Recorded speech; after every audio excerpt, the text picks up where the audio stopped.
সমকামীদের বাড়বাড়ন্ত বেড়েই চলেছে। আজ শুক্রবার রাত ১১টায় তারা ঘোষণা দিয়ে ঢাকা শহরে প্রাইড করবে বলে ঘোষণা করেছে। এদের প্রতিরোধে আমাদের করণীয় কি?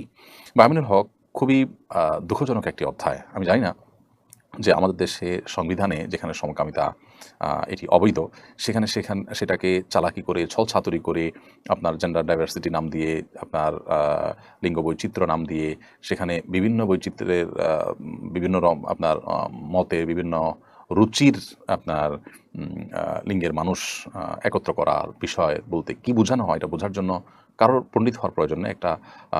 একজন কিশোর এটা বুঝতে পারেন।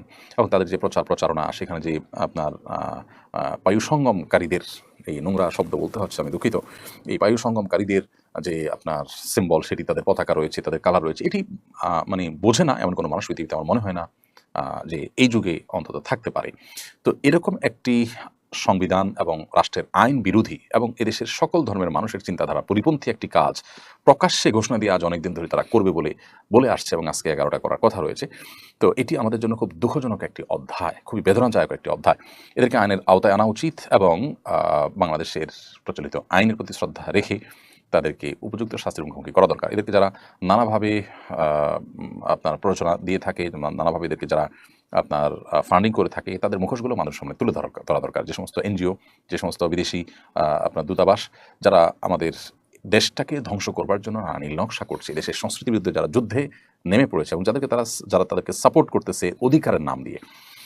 অধিকার শব্দ শুনলেই আমরা দুর্বল হয়ে পড়ি, জন্য এই নোংরামুখে তারা অধিকার শব্দের প্রলেপ দিয়ে সমাজে খাওয়ানোর চেষ্টা করছে। তাদের বিরুদ্ধে আমাদের প্রত্যেকটা মানুষকে সোচ্চার হতে হবে এবং কোনোভাবেই এই নোংরামো আমাদের সমাজে চলতে দেওয়া যায় না। আমরা সম্প্রতি একটা ভিডিও দেখেছি যে আমেরিকাতে একজন বাবা, তার ছেলে ট্রান্সজেন্ডার হয়ে মেয়ে হয়ে এসেছে। বাবা একটি ওপেন টক শোতে তার সে কি কান্না! তিনি নিজেকে দোষারোপ করছেন তিনি আদর্শ বাবা হতে পারেন, যে তার সন্তানটা এভাবে ধ্বংস হয়ে গেছে।